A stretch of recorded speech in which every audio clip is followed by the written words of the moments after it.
Mateus 25, verso 14. Pois será como um homem que, ausentando-se do país, chamou seus servos e lhes confiou seus bens. A um deu 5 talentos, a outro 2 e a outro 1, a cada um segundo a sua própria capacidade, e então partiu. O que recebera 5 talentos saiu imediatamente a negociar com eles e ganhou outros 5. Do mesmo modo, o que recebera 2 ganhou outros 2. Mas o que recebera 1, saindo, abriu uma cova e escondeu o dinheiro do seu senhor. Depois de muito tempo, voltou o senhor daqueles servos e ajustou contas com eles. Então, aproximando-se o que recebera 5 talentos, entregou outros 5, dizendo: Senhor, confiaste-me 5 talentos, eis aqui outros 5 talentos que ganhei. Disse-lhe o Senhor: Muito bem, servo bom e fiel. Foste fiel no pouco, sobre o muito te colocarei. Entra no gozo do teu senhor. E aproximando-se também o que recebera 2 talentos, disse: Senhor, 2 talentos me confiastes. Aqui tem outros 2 que ganhei.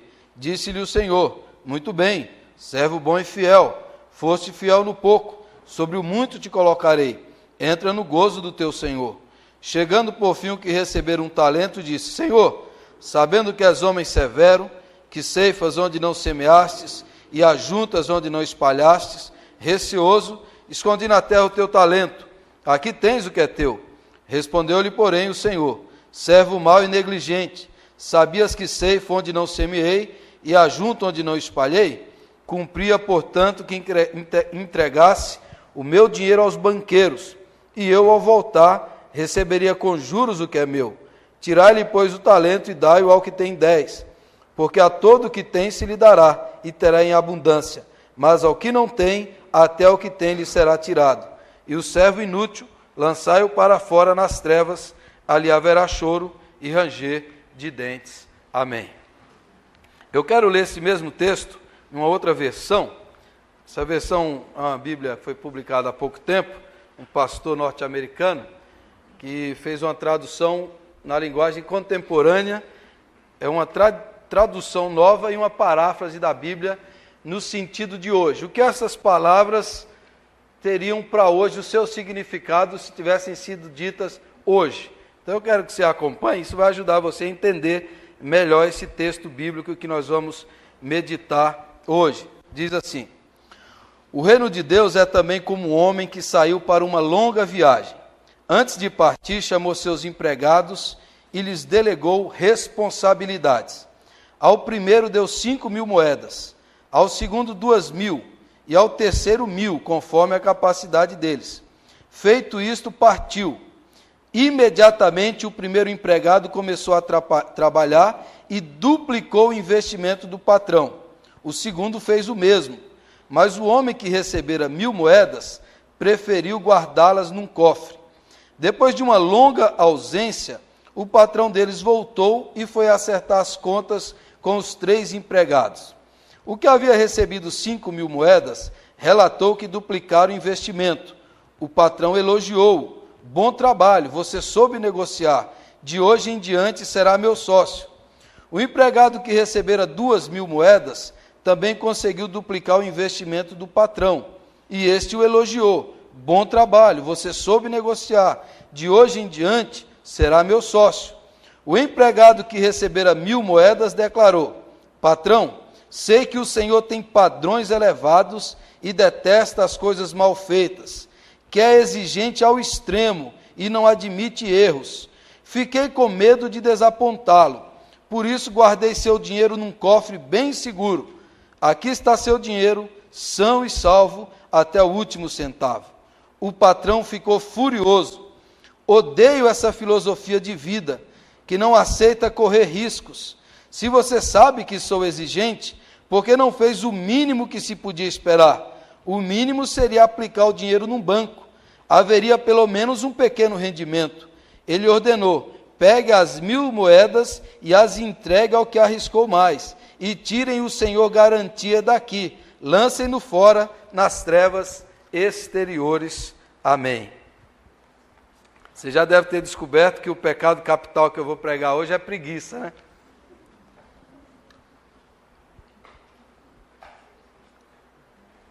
Já preguei 3 domingos sobre o orgulho, a inveja e a ira.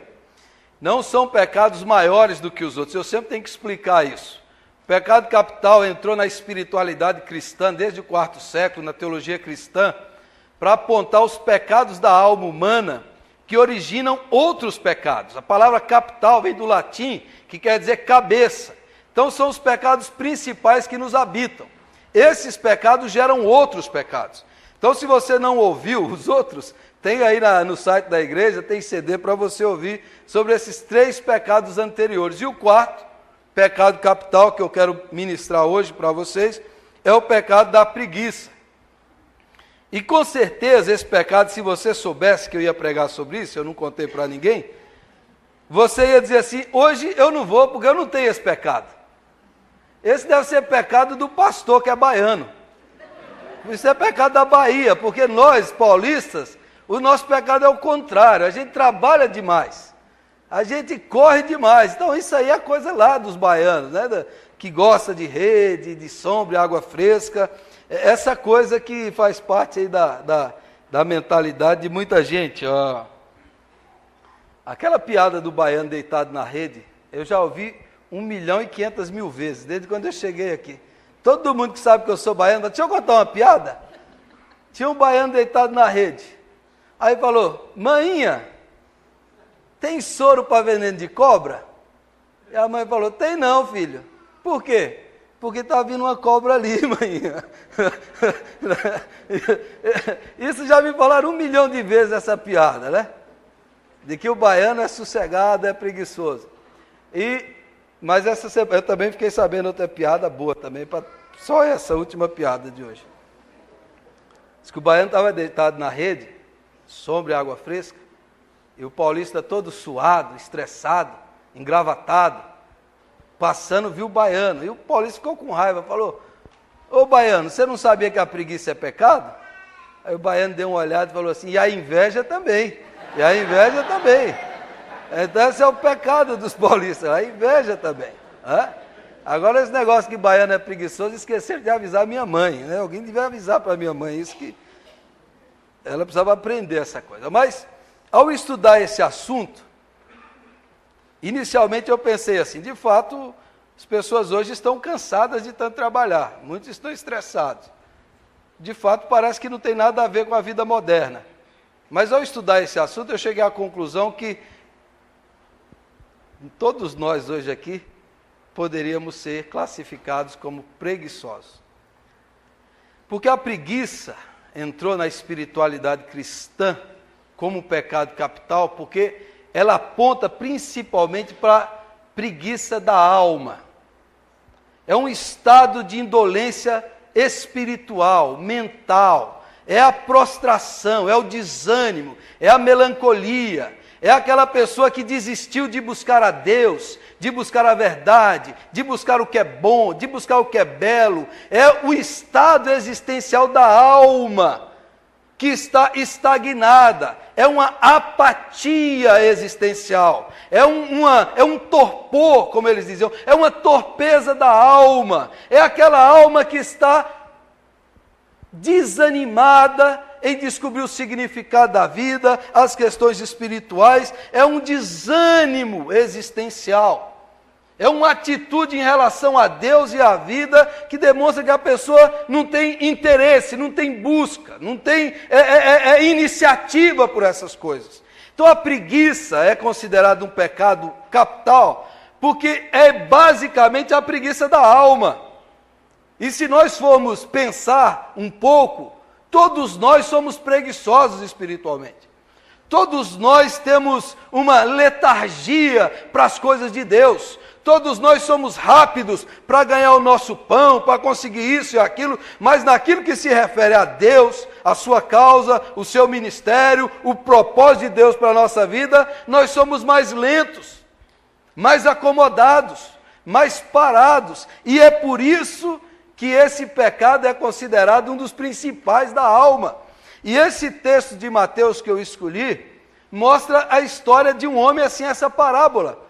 Jesus contou essa parábola e mostra esse homem, que é um homem que tem uma alma preguiçosa, que tem uma alma indolente, que tem um espírito negligente, que é omisso em relação à vida, ao seu potencial, aos seus dons, às oportunidades que Deus concede, é uma pessoa estagnada.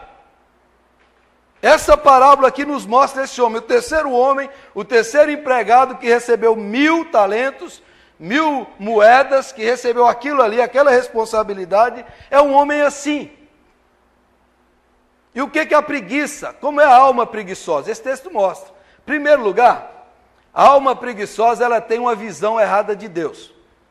Ela tem uma visão errada de Deus.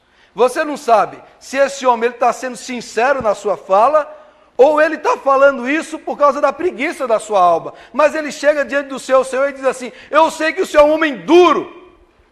E mais, se você entender a parábola como comparação, que Deus, ele é duro, severo e injusto. E o Senhor é um Deus injusto.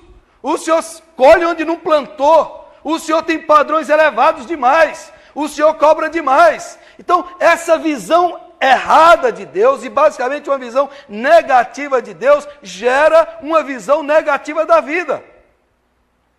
Agora, isso aí é fruto de uma alma preguiçosa. Por que esse homem não conheceu bem o seu patrão? Por que ele não ouviu os outros? Por que ele não aprendeu com o exemplo dos outros? Por que ele não se empenhou para ver que ele está julgando o seu patrão de maneira errada? Por que ele não se interessou por isso? Pela mesma razão que há pessoas hoje que não conhecem a Deus. Pela mesma razão que há pessoas hoje que ainda se relacionam com Deus injusto, com Deus severo, com Deus castigador, com Deus punitivo. E esse Deus não gera vida, mas gera uma negatividade existencial. Porque esse homem não conheceu bem o caráter do seu patrão? Por preguiça. Preguiça da alma. Preguiça de conhecer a Deus. Preguiça de buscar a Deus. Preguiça de orar. Preguiça de se empenhar. Preguiça de discernir os caminhos do Senhor. Qual é o grande problema hoje? Uma preguiça da alma. Você chega para a pessoa: você já leu as Escrituras? Olha o tamanho desse livro, você é doido? Você já leu esse livro inteiro? Nunca li. Eu ando com ele há 20 anos. Mas eu mal consigo achar um texto. Preguiça da alma. Preguiça do espírito. Você busca a Deus, você ora, você se empenha em aprender mais sobre os caminhos, as verdades, os propósitos, os desígnios do eterno. Não tenho tempo. Não tenho disposição, não tenho iniciativa. É a preguiça da alma. É por isso que os antigos dizem: isso é a preguiça da alma, é a preguiça da pessoa que diz assim: não me interessa por essas coisas, não me interessa pelo transcendente, pelo espiritual, pelo eterno, a minha vida é só aqui e agora. Esse é o problema do nosso mundo. Gente atarefada de coisas, mas preguiçosas na alma. Gente que tem milhões de entretenimentos inúteis, fúteis, vazios, vãos, mas não se dedicam às coisas fundamentais, essenciais e eternas.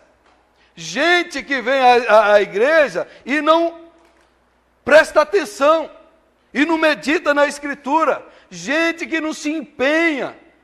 Por que ele tem uma visão errada de Deus? Porque ele não quer conhecer a Deus. É como uma desculpa, ele diz assim: o Senhor é muito severo, o Senhor é muito duro, mas esse não é o caráter de Deus, esse não é o perfil do eterno. Mergulhe nas suas palavras, leia, conheça a Deus, se empenhe, busque. Mas o preguiçoso espiritual, ele vai dar muito trabalho. É melhor ficar assistindo a novela, é melhor assistir o futebol, é melhor aquilo, porque isso daí dá muito trabalho. Os meus cérebros não suportam. E alguém escreveu um livro chamado assim: Entretendo-nos até a Morte. Um homem não cristão escreveu um livro e falava disso. Falou: a nossa geração é a geração que ela busca tanto entretenimento, que o entretenimento está queimando os neurônios das pessoas. E está todo mundo caminhando para a morte e rindo. E ninguém pensa mais. Todo mundo é manipulado pela mídia, pela televisão e por aí vai. Um professor americano lançou um livro, saiu há poucos dias no estado de São Paulo. Ele estava muito envolvido na internet, e ele percebeu que depois de um tempo, quando ele pegava um livro que requeria uma profundidade, um pensamento mais acurado, ele percebeu que a mente dele não conseguia mais se concentrar, não conseguia mais se aprofundar. Aí ele chegou à conclusão que a internet estava deixando ele burro. Vendeu sua casa e foi morar nas montanhas, e escreveu um livro que ele está tentando provar que as redes sociais, a tecnologia, a facilidade, a rapidez das informações, os 140 caracteres do Twitter, vai queimando os neurônios dos jovens. Eles estão todos ficando burros. É isso que o cara está falando. É isso que eles estão falando. E isso vai deixando a alma preguiçosa com as coisas que têm importância. A gente só se interessa para bater papo de futebol. A gente só se interessa para falar coisas da novela, do filme, mas as coisas eternas, divinas, essenciais, as verdades profundas, a gente não pensa mais. Esse é um homem preguiçoso na alma. Na alma. A alma dele não conhece a Deus e ele não se dispôs a conhecer. Segundo lugar, a alma preguiçosa tem a tendência, e é o que esse homem faz, ele faz uma transferência de responsabilidade. Quando o seu patrão volta depois de uma longa viagem, o que você fez com as moedas que eu te dei? Com os talentos, com isso que eu dei para você. Aí ele põe a culpa no seu senhor. O senhor é severo, o senhor é isso, o senhor é aquilo, por isso eu fiquei com medo e escondi. Eu cavei um buraco e pus lá. Eu fiquei com medo e escondi isso daí. Na realidade, o que ele está dizendo, ele está fazendo, olha, o senhor é um muito duro, me deixou apavorado, eu não produzi nada, eu não fiz nada da minha vida, porque o senhor é severo demais. A culpa não é minha, a culpa é sua. Mais ou menos como Adão fez lá no paraíso, transferência de responsabilidade. A culpa é da mulher. A culpa é da serpente. A culpa não é de ninguém. E esse é o torpor moderno, a preguiça moderna, gera isso, transferência de responsabilidade. Eu já contei aqui, eu vi uma pesquisa num programa uma vez, das pessoas participarem, a pergunta era, quem é responsável pela educação dos filhos, das crianças? 50% disseram a família, os pais, e 50% disseram a escola. A escola. Desde quando a escola é responsável por educar os meus filhos, meus irmãos? Hoje, a geração de pais terceiriza a educação. Passa para o outro, passa para a igreja, passa para o professor. A culpa é do outro. É o outro que tem que fazer. A gente vai terceirizando a nossa vida, terceirizando as nossas responsabilidades. A gente vai passando para o outro. É o fulano, é o fulano, é o fulano. Não é minha responsabilidade. E o homem chega, o preguiçoso, ele é assim. Era o outro que devia fazer. Isso não é responsabilidade minha. Devia ter sido aquele, não eu. Era o outro, mas nunca eu. Isso é a alma preguiçosa. Como um vídeo de empresarial, de mercado corporativo, que circula na internet, de uma empresa, está lá todo mundo e de repente alguém termina de fumar o seu cigarro, joga e começa a pegar fogo. Ali, faz uma fogueira. Aí alguém do departamento fala, apagar fogo não é minha responsabilidade, eu só limpo. Aí o outro fala, minha responsabilidade é gerenciar, eu não vou apagar fogo. Aí todo mundo na empresa diz assim, não é minha responsabilidade apagar fogo, não está em lugar nenhum do contrato. O que aconteceu com aquela fogueira?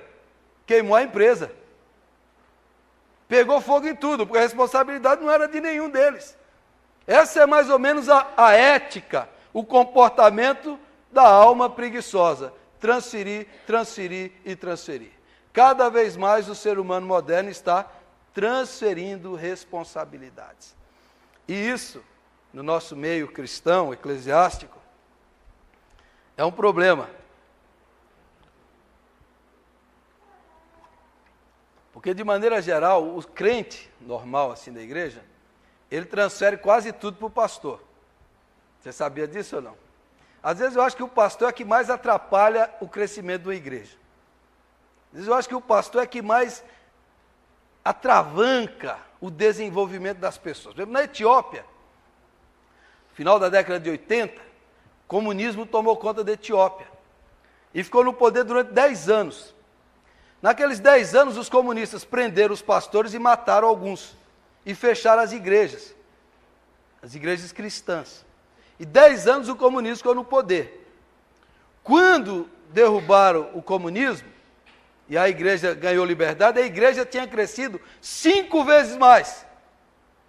Tinha aumentado o número dos cristãos 5 vezes mais. Porque quando aquela igreja falou assim, nós não temos pastor para pregar nem para ensinar. Nós não temos pastor para orar por nós. Nós não temos pastor para nos visitar. Nós não temos nem templo. Nós vamos ter que fazer a obra de Deus. Aí cada um começou a fazer da sua casa uma igreja. E cada membro começou a ser um ministro. Cada um começou a ler a Bíblia, orar e se empenhar para evangelizar o outro, para falar de Deus para o outro.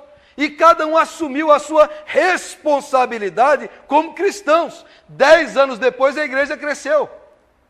10 anos depois. Agora hoje é mais ou menos assim. Eu não vou ler a Bíblia, depois o pastor explica. Ah, eu não vou orar, o pastor ora por mim. Ah, eu não vou visitar, o pastor visita.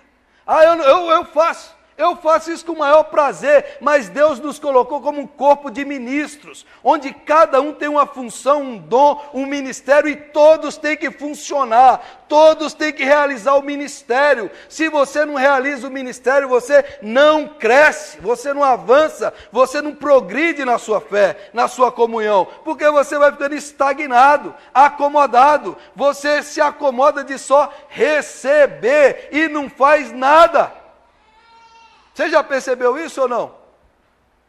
Qual é a sua responsabilidade, por exemplo, em evangelizar, em visitar o enfermo, em telefonar para alguém que está sofrendo, em ensinar a Bíblia para alguém que não conhece, em discipular uma pessoa que está sedenta por Deus? Ou como aconteceu que eu vi aqui, que eu achei uma coisa assim, inusitada, alguém falou para outra perto de mim assim, falou, olha, eu estou precisando de Deus. Era uma terça-feira. Aí a outra crente antiga, eu nem conhecia, mas eu sabia que era, falou para outra assim, então vai na igreja domingo à noite. Olha bem, terça-feira, alguém fala, eu estou precisando de Deus. O outro crente vai no domingo à noite. Você acredita nisso? Não. Isso é um crente que transfere a responsabilidade. Você tinha que fazer o seguinte, você quer conhecer a Deus? Agora é a hora. Hoje é o dia da salvação. Hoje Deus vai se revelar para você.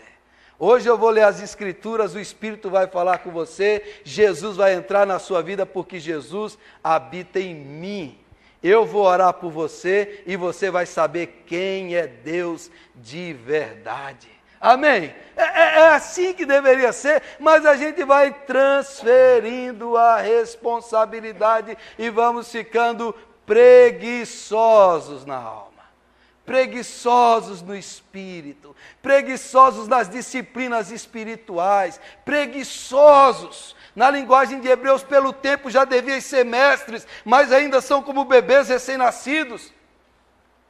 Pelo tempo, pelo tanto que já ouviu, você deveria ministrar para outros, você deveria ensinar outros, você não poderia ficar desse jeito e dessa maneira.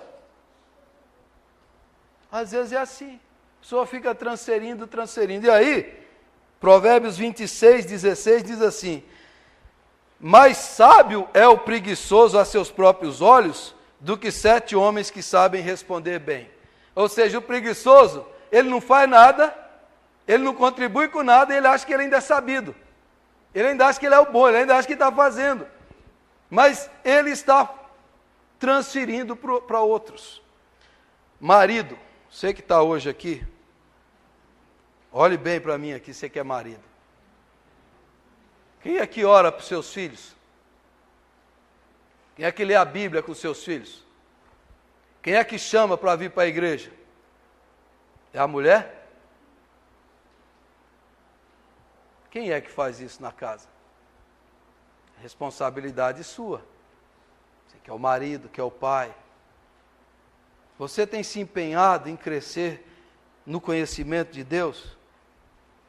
Você tem ficado estagnado na sua experiência de fé, na sua atitude? Terceiro, a alma preguiçosa, ela é acomodada, ela enterra os seus talentos. A alma preguiçosa não quer correr riscos. A alma preguiçosa, ela esconde, ela vive abaixo do seu potencial. A alma preguiçosa é alguém que vive abaixo daquilo que Deus lhe deu, que Deus lhe capacitou. É alguém que pega, Deus me deu essa habilidade, Deus me deu essa oportunidade, e eu estou enterrando.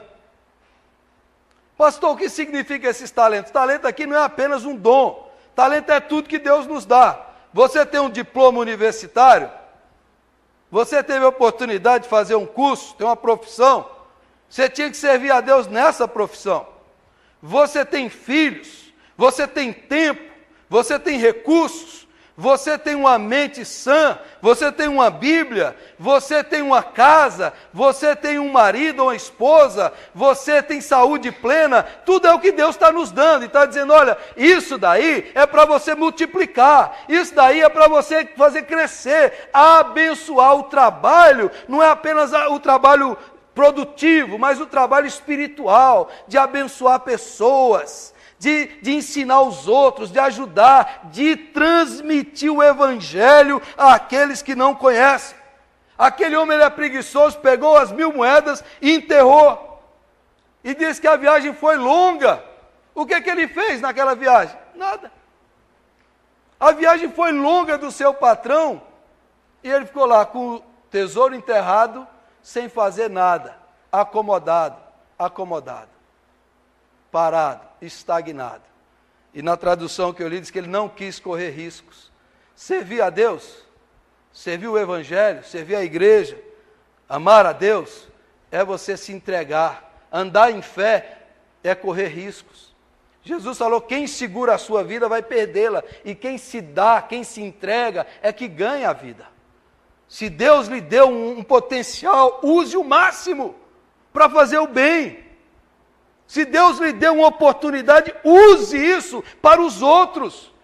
Não enterre o seu potencial, não enfie a cabeça no buraco e diz assim: eu não posso fazer nada, eu não vou fazer mais nada, eu desisto disso. Foi Deus quem lhe deu, e é Deus que vai lhe cobrar.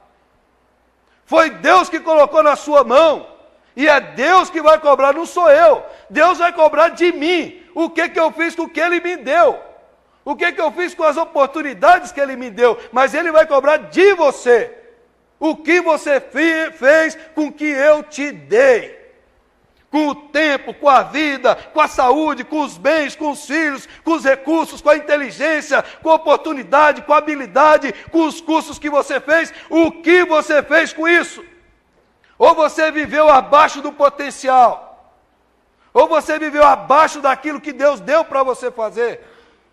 Porque é muito comum isso hoje em dia, a gente vai se escondendo, enterrando e dizendo: isso não é problema meu. Mas o Espírito Santo está incomodando você, está falando com você: isso era para você fazer, isso era para você fazer, e você está enterrando, e o Espírito lhe cutucando, lhe mostrando, lhe mexendo. Deus colocou, o que você está fazendo com o potencial que Ele deu? Muita gente vive abaixo do potencial. Todos nós temos que ser o melhor, não melhor do que o outro, mas nós temos que ser o melhor naquilo que Deus deu para a gente fazer. Eu tenho que ser o melhor. Se Deus me chamou para pregar a palavra, eu tenho que conhecer bem a palavra. Esse é o meu trabalho. Esse é o meu empenho. Não há livro em língua portuguesa sobre pregação que eu não tenha lido. Já li todos. Não há livro que exista no nosso idioma, centenas deles, que me ajude a fazer bem, com excelência, para expandir o meu potencial, para fazer o melhor, para me esmerar naquilo que Deus fez, que eu não tenha feito. É isso que Deus me chamou para fazer. O que Deus colocou para você fazer? Qual é o potencial que Deus colocou na sua vida? Qual é a habilidade, o talento? Qual é a oportunidade que Deus está abrindo para você e você está enterrando? E você está dizendo, o outro faz. O fulano faz, o outro faz. Isso não é responsabilidade minha. Eu estou muito atarefado, eu tenho que ganhar meu pão, eu tenho que assistir minha novela, eu tenho que assistir meu futebol, eu tenho isso, eu tenho aquilo, e o resto que vá para lá. O homem enterrou suas moedas. Colocou lá no buraco, entrou lá dentro e disse, eu fiquei com medo. Aí é uma atitude existencial negativa, amedrontada. O preguiçoso é assim, a Bíblia diz, lá em Provérbios, diz assim, diz o preguiçoso, um leão está no caminho, um leão está nas ruas. E aqui nessa tradução ele diz assim, a onça está na rua, deixa eu cobrir de novo e continuar meu sono. Né? O preguiçoso é mais ou menos assim, ele coloca a dificuldade, não vai dar certo. Não vai frutificar, não vai prosperar. Eu vou continuar o meu sono, a minha letargia, a minha apatia. E as pessoas à nossa volta estão clamando por isso.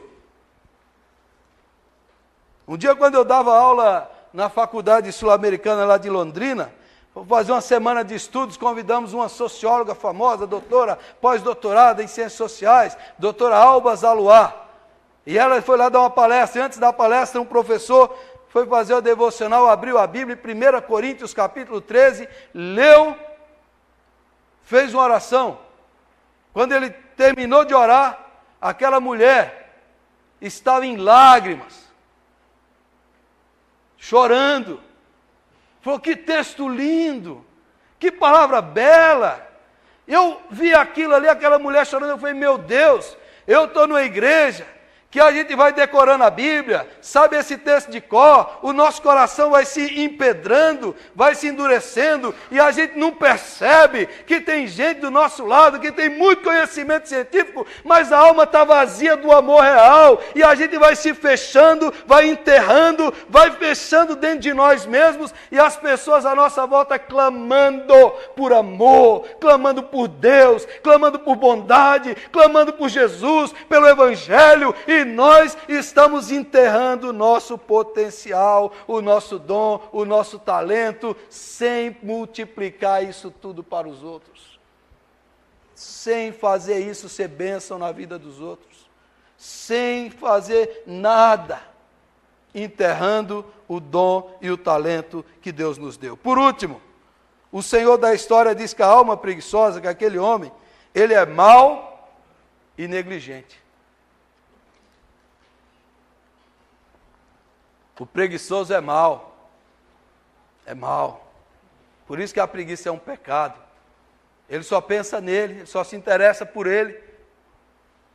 Ele fica lá no seu bem-estar, acomodado. E ele não está preocupado. Ele não está interessado em fazer a sua vida valer a pena, sua vida ser útil, sua vida ter significado. Ele é um egoísta. Ele é mau. Ele é negligente. Ele não se empenha, ele não faz nada, ele vai ficando daquele jeito. Tem um filme que se chama assim, Um Homem Bom, mas esse bom não é real, mas é mais ou menos assim, eu diria que é um homem bonzinho, porque uma coisa é bonzinho, outra coisa é ser bom. Bonzinho é aquele que vai tudo igual e nunca faz o bem para os outros.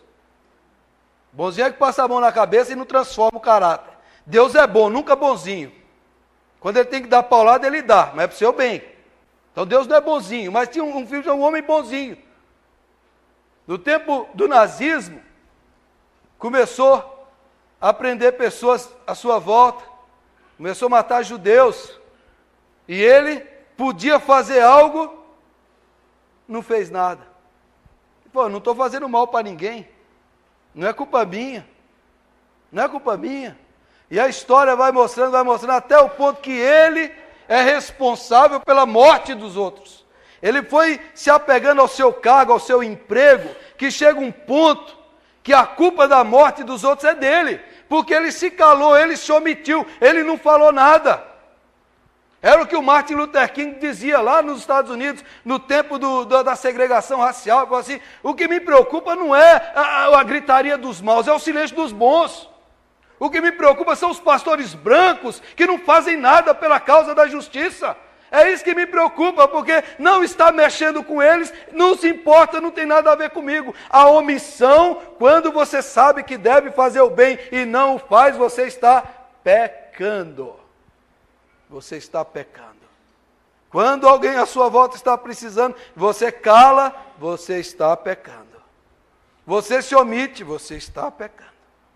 Esse é o pecado que Jesus diz: você foi mau homem, você foi negligente, você foi ocioso, você foi preguiçoso, você escondeu o que eu lhe dei, aí você devia fazer mais e não fez. Deus deu para ele, ele não fez. Qual é a virtude desse pecado capital? Do orgulho é a humildade, da inveja é a gratidão, da ira é a mansidão, e da preguiça? Da preguiça é o trabalho. É o trabalho. Jesus falou assim: o meu Pai trabalha até agora, por isso que eu trabalho também. Deus da Bíblia é um Deus trabalhador. Quando Deus criou Adão, falou: Adão, você vai trabalhar nesse jardim aqui. Antes do pecado já tinha trabalho, e no céu vai ter muito trabalho. Então, se você não gosta de trabalhar, você não vai para o céu. Só que o trabalho não é o trabalho pesado. Trabalho. E o que quer dizer trabalho? Trabalhar, de acordo com Gênesis 1, é você cooperar com Deus para pôr ordem no caos. Esse é o trabalho de Deus. Deus começou o trabalho dele, existiu caos. E Deus colocou ordem no caos. O que é trabalhar? Trabalhar é pôr ordem no caos. No seu trabalho lá, você tem que fazer algo para pôr ordem no caos. A dona de casa, quando arruma a casa, ela está cooperando com Deus. Ela está transformando aquela bagunça em uma coisa ordenada, cheirosa. Quando o meu filho aqui arruma o quarto dele, ele está cooperando com Deus, que ele precisa arrumar essa semana. Ele está ajudando Deus. Quando eu arrumo a gaveta da minha escrivaninha, que não está arrumada, que está uma bagunça, eu estou cooperando com Deus.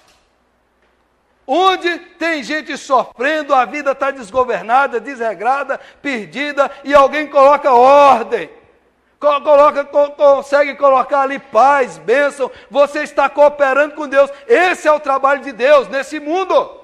O trabalho de Deus é esse. Então, seja o que você for, o seu trabalho é o seu ministério. A maneira como você faz e o que você faz, se for para Deus e com excelência, isso é cooperar com Deus. Seja o que for, você tem que fazer o melhor. Você tem que colocar suas forças, seu amor, sua dedicação, porque diz o apóstolo Paulo: nós não trabalhamos para os homens, mas para Deus. Amém? Você sabia disso ou não? Quando você dá desculpa no trabalho, quando você inventa lá, que a sua avó já morreu 3 vezes, né? Isso e aquilo, você está pecando contra Deus. Quando você cola na escola, jovem, você está pecando contra Deus. Quando você não se empenha para ser o mais inteligente que você puder ser, você está pecando contra Deus. Você está indo contra Deus. Qual é a virtude? É o trabalho. O trabalho que Deus colocou para a gente fazer. Pode ser trabalho intelectual, espiritual, braçal, seja o que for. Seja o que for, é cooperar com Deus para a glória de Deus. Amém? E daí, irmãos, vem a preguiça física. Eu vou falar mais um pouco para a nova geração. Para a nova geração. Porque a facilidade do mundo moderno, é um parêntese, tem feito com que as novas gerações tenham tudo muito fácil. Muito fácil. A vida é muito fácil hoje. E tudo que dá trabalho para os mais jovens, eles deixam para depois, ou nunca mais faz. Essa é uma tendência da moçada. De achar que, isso aí, porque é muito fácil, é tudo muito fácil. Quem viveu no sítio ou conheceu o sítio, você imagina, às vezes quando eu tomo banho, eu lembro, para tomar um banho você tinha que ir lá no rio, aí você tinha que já ter a ideia que os pés iam dormir sujos, porque na volta sujava tudo de novo. Ou então trazer aqueles baldes de água e tomar banho de caneca. Energia elétrica, telefone, televisão. Quem já viveu sem isso fala que hoje a vida é muito fácil, e isso vai tornando as pessoas frouxas, fracas, preguiçosas, porque a facilidade, a rapidez da vida faz com que as pessoas, tudo que dá trabalho, a pessoa deixa de lado. Tudo que exige um esforço maior, ela pula. Tudo que vale a pena nessa vida, irmão, dá trabalho. Tudo que vale a pena nessa vida dá trabalho. Amar dá trabalho. Educar filhos dá trabalho. Manter um casamento dá trabalho. Servir a Deus dá trabalho. E o trabalho é uma dádiva, uma bênção de Deus que nos transforma, que nos santifica.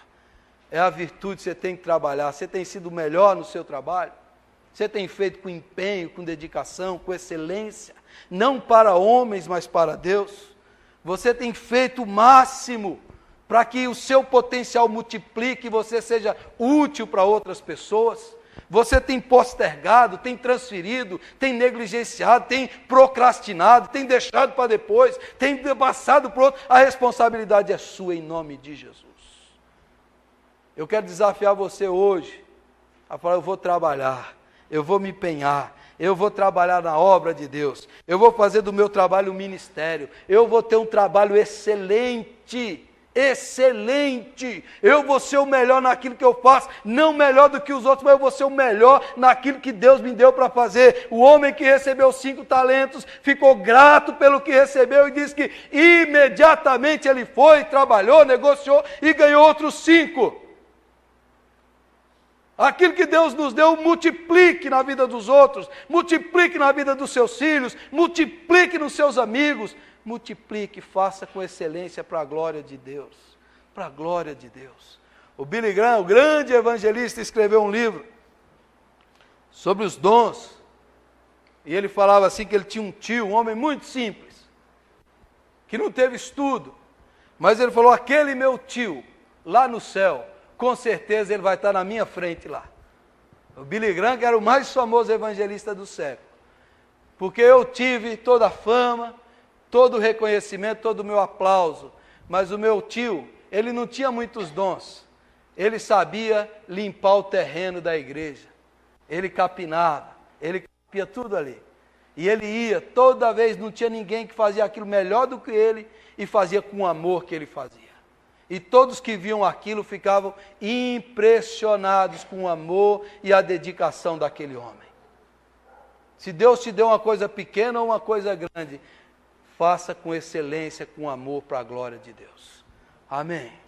Vamos orar ao Senhor. Feche os seus olhos.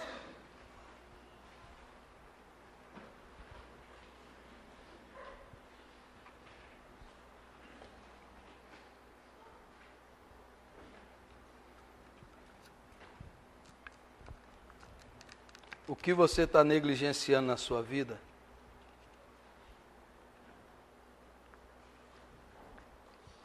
Deus está falando com você. Você precisa fazer isso. Você precisa tomar uma decisão. Você precisa se empenhar. Você tem enterrado as oportunidades que Deus lhe deu. Você tem transferido a sua responsabilidade. É de você que Deus vai cobrar. É com você que Deus vai falar. Nessa noite toma uma decisão. Deus, eu quero trabalhar. Eu quero me empenhar, eu quero dedicar. Porque eu trabalho não para os homens, mas para Deus. Eu quero fazer o melhor. Eu quero fazer com amor. Eu quero ser o melhor funcionário. Eu quero ser o melhor pai, o melhor marido. Eu não quero deixar para os outros. Eu quero aproveitar essa responsabilidade e oportunidade que Deus me dá. Eu quero produzir. Eu quero ser bênção para a sociedade. Eu quero ser bênção para a minha família. Eu quero não ser peso para ninguém. Eu quero ajudar. Eu quero multiplicar o que Deus me deu para fazer. Fale para Deus hoje, tome uma decisão. Tome uma decisão.